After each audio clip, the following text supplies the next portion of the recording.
What is up, Who Dat Nation? Welcome back inside another edition of the Straight Up Saints podcast presented by Boot Crew Media and Hornitos Tequila, the official tequila of Boot Crew Media. And the Saints are coming off a really, I want to say, a slugfest type of win over the Seahawks. I know you guys have heard all about it. And I'm not going to get too much into that game because obviously the Saints have a big matchup coming up with the Buccaneers on Halloween. And there was also some key injuries that happened on Monday and some breaking news that we'll talk about there. And joining me on this edition of the Straight Up Saints podcast is none other than Nick Underhill of New Orleans Football. Nick, thank you for joining the podcast. Thank you for coming on. And I don't want to just jump right into it because I saw you had a really interesting tweet yesterday that I didn't necessarily disagree with, but I saw some fans wanted a little bit more context. You mentioned how Marcus Davenport might have been the best player on the field on Monday, and I thought he was fantastic. What did you see upon second viewing that made you tweet that out there? Yeah, I was surprised that was so controversial, man. Like he played like a really good game. He had 6 or 7 pressures. He was affecting just about every play, and just his presence was overpowering. And some of the stuff DeMario did was because of him. I mean, if he wasn't the best player on the field, he was at least in the conversation with DeMario Davis. It wasn't taking anything away from DeMario. I just thought he played a really good game. There were a couple things against the run that could have been a little bit better. But to come back to play like that, I mean, it isn't often when someone's injured, and we kind of talk about them when they're gone in this like perfect way that they're going to fit this hole and everything's going to be magically better when they get back. And it very rarely works out like that. I thought with Davenport, it did the way that we all kind of envisioned him coming back. That's how he came back. That's how he played in this game. The key for him is to keep it going because last year he got hurt. He came back. He looked the same way and then it faded away. And that's been the issue with him. It's never been his talent. It's the consistency in just being on the field and maintaining his level of play. So if he can do that, man, what we saw in this game, I think it helps cure a lot of the issues on defense. You get Onyamada back, it gets even better. But step one for him, I thought that was probably one of the best games he's played. Yeah, absolutely. And you talk about kind of moving forward. I'm really curious because Alvin Kamara was named NFC Offensive Player of the Week. I thought it was well-deserved, obviously. What we saw, and we haven't seen it a lot this season, is him being unleashed as a pass catcher. I know Saints fans have been begging to see it. We finally saw it. Seattle really had no answer for him. And honestly, I thought Seattle wasn't even trying at some points. Do we think that's going to be a trend where Alvin finally gets used a little bit more as a pass catcher? What would you say about that? Yeah, I think it's something that they need to try to do and figure out a little bit better with him. He hasn't been quite as involved in that type of that aspect of the offense. One of the things that I think really worked out well for him, and they kind of set it up early, is Seattle was playing maybe the deepest zone that I've seen them play. I mean, they were just selling out early in the game to take away the deep ball. And Jameis fired a pass just past everybody early in the game, just going down the field, which I think was to reaffirm that their game plan was right and this is how they were going to attack. And so Seattle just kind of sits back like that. And it was kind of like an okey doke. And then they just start beating them up underneath on these choice routes. Alvin's reading the defense perfectly. They're getting them the ball, and they're just kind of eating that way. And then they eventually adjusted, and you saw in the second half, he was just running into double coverage just about the whole game the rest of the way. I'm a little – I don't want to use the word worried, but I wonder if we're going to start seeing more of that going forward, just where he's kind of bracketed every single play. Because if you take him out, you're saying, okay, beat me with Kevin White, beat me with Kenny Stills, beat me with little Jordan Humphrey, beat me with Traquan Smith. I think that's the equation that you want is a defense. But yeah, they got to find ways to get him the ball in space. Just even on the touches, like the way he's running between the tackles, you're looking at it and it's like, man, is he going to make it the whole way? Like that has to be the biggest concern. And you want to take some of that off of him, but still get him the ball. It's a little bit different to get hit by a cornerback in space than to get hit by, the other team's equivalent of David Onyamada every single time you're running between the tackles. Yeah, and I'm going to do one more question about Seattle because I'm really curious about the injuries that broke down and then maybe a little bit of talk about the Bucs game. Pete Werner got, I believe, 40 snaps compared to Quan's around 16 or so. Do you think that's something that will continue? I've been on the Pete Werner bandwagon throughout the season. I didn't really get why people didn't like the pick at the time. I think he is someone who's just technically sound. Do you think the Saints continue with him kind of working on those early downs and then for passing downs, maybe you get Quan in? I think at some point it probably splits out a little bit like that. Maybe Quan's on a little bit of a pitch count coming back, and they'll find ways to get him more involved going forward. This was the first game where I think we saw Werner have, a couple eye mistakes, just looking in the wrong place, and he got caught looking a couple times. But overall, he's been really, really good. His future's bright. I think at some point down the road, he's probably going to be the team's middle linebacker. And I bet he holds onto that job for a really long time. I mean, he does everything well. Like you said, technically sound, right place, right time, doesn't make a lot of mistakes. His athleticism isn't going to blow you away, but his vision and anticipation and just knowledge of what's going on kind of makes up for some of that stuff. But yeah, I think they want to get Quan on the field in some situations. He's a good player. I mean, he's explosive. He's good against the passing game, but also they feed off him just emotionally. And there's some of those intangible things, which I hate to put value on sometimes, but with him, it's a real thing. And I think, look, the whole like Juice Boys thing, like it kind of stems from him. I mean, that's his personality. So I think they're going to find ways to use both these guys, but you got to make sure Pete's still getting snaps too, because he's a younger player. He's kind of, he's the future of the position. And if he's earning snaps while being pressed by Quan, like that's the best option that I think you can have. Yeah, and again, after the way last season went, when Quan went down, I remember it was kind of a sense of panic from the fan base. To have the luxury of multiple linebackers, Yeah. it's a good problem to have. So Will Lutz announces that he has a setback and he's out for the season. Then we hear from, Ian Rappaport reports that Andrus Peat probably a torn pec, and that would put him out for the year. Not so much what are the impacts that their losses are going to have, because I think a lot of Saints fans, I know that, they love to harp on Andrus Peat, but that is a big loss. What would be, if you got to rate 1 to 10 for each player, your confidence level in Brian Johnson, who I thought did a stellar job in the rain, high pressure kicks, and then Throckmorton, who I wouldn't say, let's say, stood out, but I thought there were some really good blocks he had in the screen game that at least stood out to me. What would be your confidence level for each player? So replacing Peat, like it's a 10, and it's not really about Andrus Peat. It's just the way they fill in on the offensive line. There was a period where you just kind of forgot that Armstead wasn't playing, and it wasn't a big deal. And that's one of the best players in the NFL. Like that's just what they do. They're deep at all those positions. They fill in. They're well coached, and it's just kind of like, if two guys go down, they're okay. If you get to three, maybe you're stretching it too thin, but one guy, Throckmorton, like it's fine. They were fine with him before. They'll be fine with him going forward. Kicker, I don't know. I mean, Brian Johnson, he did good in college. Like you said, he performed well Monday night. It wasn't like a long kick to either one of them. They were both under 35, I think.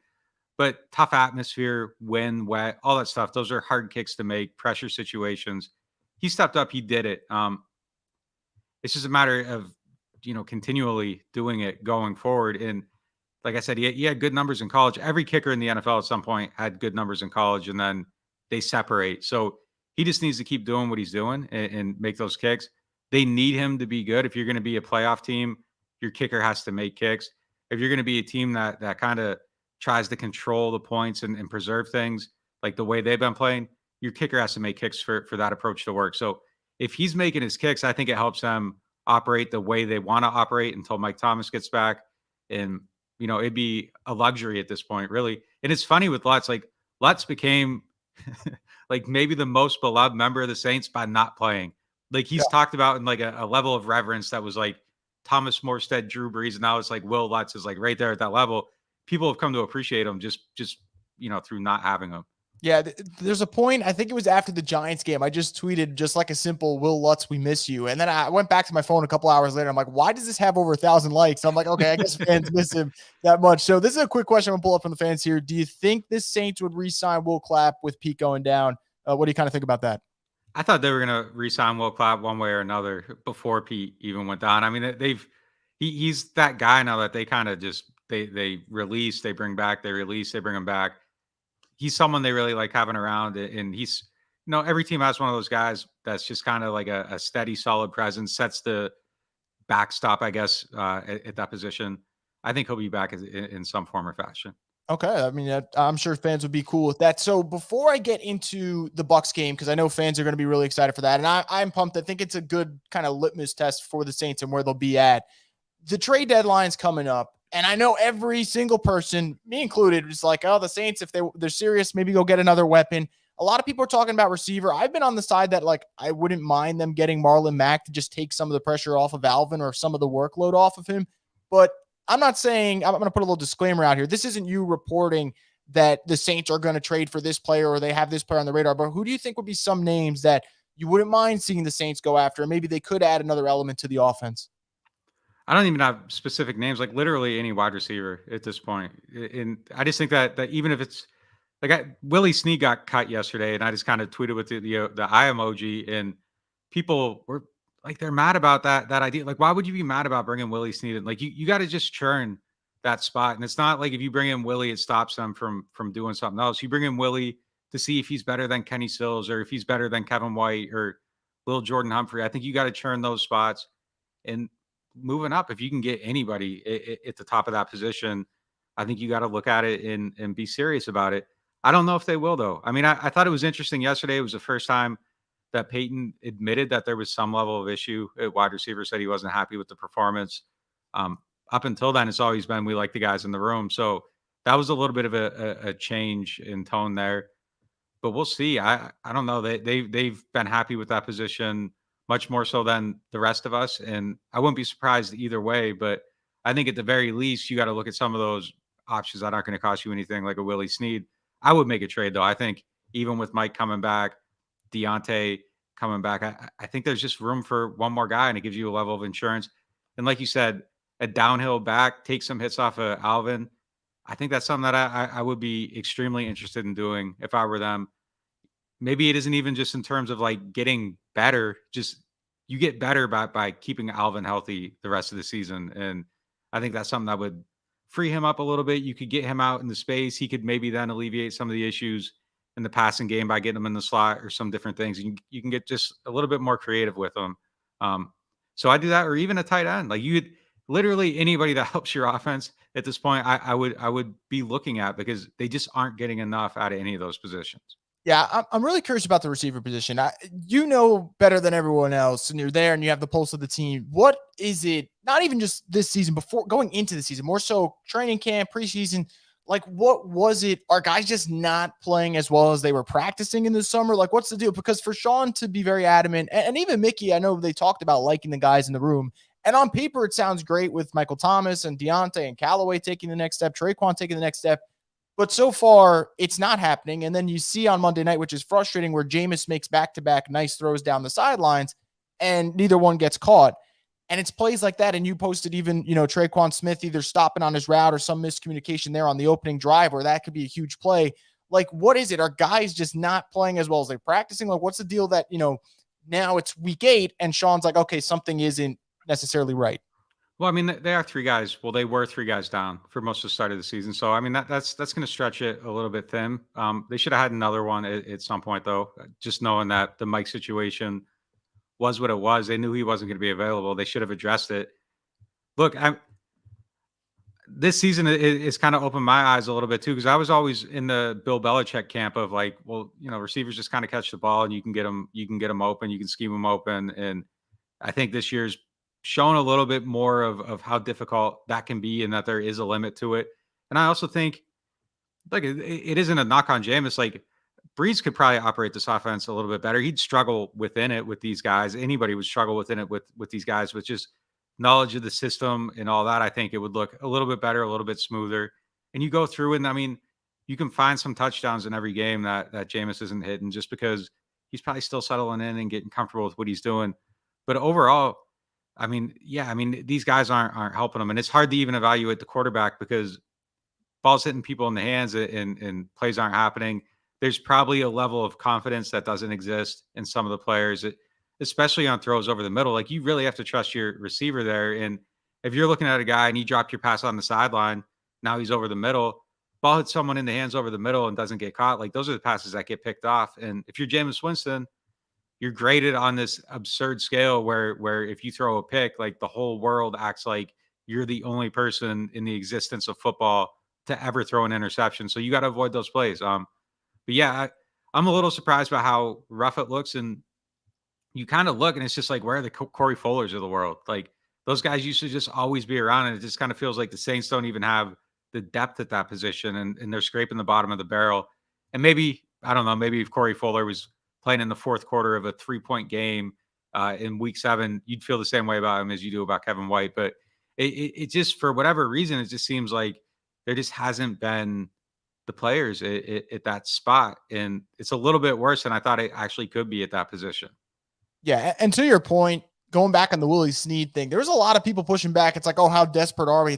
you got to change Very. something up. Yeah, you have to change something up. You can't continue to go through the same thing. And it's also unfair to the defense, too, to kind of play in a game where Yeah. 13-10, and that's a lot of stress on them. And especially when you play a team like Tampa or even like Falcons in 2 weeks. And I'm really curious. No one knows when Michael Thomas is going to come back. I know you've done a really great job of kind of preaching that the patience part of it. And also there needs to be a ramp up period. Would it be unrealistic of me to think that by mid-November, or even let's say early November, I think, is it November 7th when they play the Falcons? Would it be unrealistic to put a target date there around November 7th, November 14th? I mean, he should. I don't know. I mean, I think the thing with him is that he's waiting until he feels right. Like he doesn't want to come back and still have pain. He doesn't want to come back and be less than 100%. So I think he's just going to take his time and get right and come back and make sure that nothing can happen again. And I just think that that's kind of where it's at. And when he feels that, I think he'll come back, and that's when you'll see him. As far as the ramp up period, I mean, that was just kind of using logic. Like I would be surprised if he came back, like, let's say he's practicing Thursday to play Sunday would seem to be like a quick turnaround. It just seems like when he comes back, there'll need to be some time to ramp up and get going, but you never know. I mean, some of these other guys came back from injury and played right away, but I just think Mike, he pushed it last year, played through injury, didn't get right, continued to linger. I think this time it's just he's taking his time and wants to make sure that everything is perfect. Once it is, good to go. So It's hard to know when Saints, that's going to happen. I mean, it's and look, his little, like, on the inside reporting stuff, like it's some guys are just extremely difficult to get information about, and he's one of those guys where it's just I don't think anybody really knows a whole lot of anything about what's going on. if I had $1 for every time I had to see you quote tweet someone like asking or panicking about when Mike's coming back, I feel like I'd be pretty wealthy over the last couple of weeks. There's been a lot of questions. I don't blame them, and especially when the receivers are struggling, I think it just adds more to the desperation and need for Mike to come back in and the fans asking questions. So Saints-Bucs Halloween should be a good game. I know the Bucs are favored, I believe around 5.5. It opened up. Onyamada's coming back. What should we expect from him? Not even for the season, specifically in that game. Do you think they just thrust him into his old role? Yeah, I think he'll be out there ready to go. I mean, he's not somebody that's been hurt, so he should be good to go, ready to roll, fresh. I mean, he should be better than most people would be at this point in the season, just because not having any hits on him or anything like that. He's going to be important because the thing with Brady is if you can move Brady, that's when you start to see some things come apart with him, and you have to get pressure on him with your front without blitzing a whole lot. So he's going to be key to that. And I just think he's. I think at this point he's the team's best defensive lineman. I don't think that's even a stretch to say. It's pretty obvious. So once he's in there, I think it's going to help everybody though. Like you saw in this last game, Davenport comes back. Now guys are getting flushed out to Cam Jordan. Cam Jordan's getting more pressures. He gets his sack. Everything just kind of works in concert. So once you get that middle rush, now the quarterback's getting slid side to side. That's going to make the arc shorter for both those guys coming off the edges. I think it's going to be a lot better. The Bucs are going to be. I mean, man, that's going to be a tough game, and he's playing out of this. I cannot believe the way Tom Brady's playing right now. When I covered the Patriots 2 years ago, like I thought he was done. Like it looked like he was done, and that's kind of a good example, though. Like the receiver thing, like he had abysmal receivers in New England. He has good receivers in Tampa Bay, and they had a segment on ESPN. They're talking about like, is he playing his best football at 44? Probably not. I mean, they had the undefeated season, but I mean that's just a credit to like how well that structure's been around him. Yeah, and speaking of Brady, ESPN mentioned is he the best free agent signing of all time? And I remember like a week or two ago, I'm like, nah, I think it's probably, Reggie White and Breeze over him. I'm like, the Saints got 15 years out of Breeze, and someone responded back, and I can't even disagree with them. Like, I don't know, Tampa Bay might get 15 years out of him. Like, all right, with the way he's playing, he might. So I think defensively, the 3 games last year, I thought every single game, I thought the Saints defense played well against the Bucs offense. I know the box score of the playoff game, you see 30 points, you're like, okay, that's a lot, but I thought they played outstanding even in that game. The offense, obviously, with the turnovers is what really shifted it. Offensively speaking, the Bucs have the linebackers to kind of match up with Alvin Kamara. And what is your, I guess, concern that they could potentially take him out, and then all the pressure is on this receiving corps of the Saints? And luckily the Tampa Bay secondary is a little banged up, but where do you see Tampa Bay secondary, Saints receiving corps in this one, assuming, let's say, that Mike doesn't play? Man, it's going to be tough. It's going to be a tough game for them. They're hard to run on. Like you said, they have the linebackers to match up with him. And then if you got to go outside, They got to find a way to get these guys open and have them make plays. They can't get into a game where it's a shootout. Like, I don't think they can. They don't have the offense to hang in a shootout game. So the defense is going to have to kind of keep points low, allow the offense to kind of grind it out the way they do. But this is a tough game to grind it out against. I don't know. I mean, it's a tall task. I mean, I think it's going to be really all on the defense. They're going to have to find a way to manufacture some turnovers. It's going to be a tough game. Yeah. So I think a lot of people, I mean, I'm sure there's like delusional fans who think it's going to be a 38-3 game again, which is just not going to happen. It's just not. But what are two keys? If the Saints are going to win this game, what are the two biggest keys in your opinion? Two biggest keys? I mean, defense has to be just absolutely elite, and they just got to keep those points off the board again. Like, I just don't think that you can get into a race with them, because this is a team too where they're the only team in the NFL that has 3 number 1 receivers, and they can literally just pick the best matchup every single play. Nobody else can do that. That's why Brady looks so good. I mean, he can just target the best matchup every single play. Whoever's covering the slot, I mean, the onus on that is going to be just out of this world. And I wonder if this is a game where you see Bradley Roby come in and play a little bit more, just because you need more of that coverage out of the slot, as opposed to, the tackling and playmaking in the box, run blitzing, stuff like that.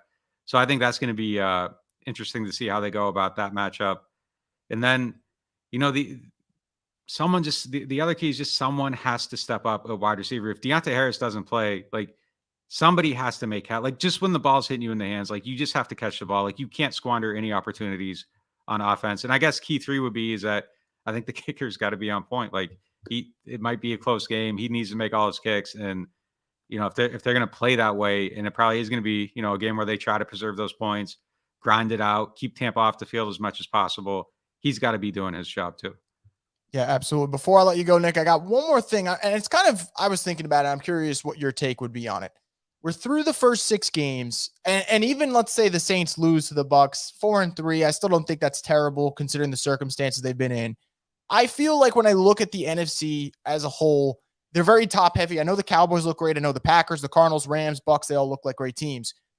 I feel pretty confident, and things will change, obviously, as they always do, but I feel pretty confident the first 6 games that the NFC isn't deep enough where I think the Saints are still a playoff team. What is kind of your take through the first 6 games on that?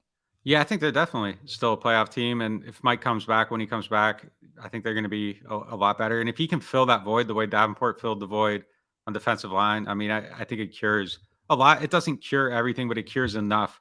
And I think the defense is good enough that they can, even if like if Mike Thomas didn't exist, like, I think they could still get into the playoffs with this team, just off this defense, grounding things out. Probably not win a game in the playoffs, but get there. I think you get Mike back, things get a little bit better. You might even win a playoff game. So I think that they're definitely in there.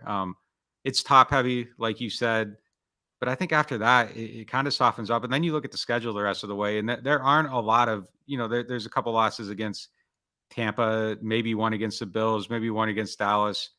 There's another one. I looked and I thought like maybe 5 more games the rest of the way. But if you lose all those, and I don't know, I don't think they're going to get swept by the Bucs. Maybe a split. I mean, it's tough to get swept by a division opponent, and I guess they did it to the Bucs last year. But I think they're definitely a playoff team though. Yeah, and there's games that looked harder coming into the year. Like, Eagles look a lot easier now. Dolphins look way easier now than people would have imagined. So I think that'll definitely lighten up. But again, we'll see what happens. I think Sunday is going to be the big test for the Saints. But that's going to do it for this edition of the Straight Up Saints podcast. As always, guys, thank you for tuning in and supporting the show. Make sure to support Nick's work at NewOrleans.football. I know you've been doing a lot of members-only podcasts. So Saints fans, if you're not supporting and you're not signed up, I really do not know what you're doing at this point. So please do it before we get to the midway point of this season. Guys, be on the lookout for a live stream from me after the Saints play the Buccaneers on Halloween. We'll see what happens. If they do win, I think it's going to tell us a lot about this New Orleans Saints football team. So thanks for tuning in, guys, and stay tuned for more content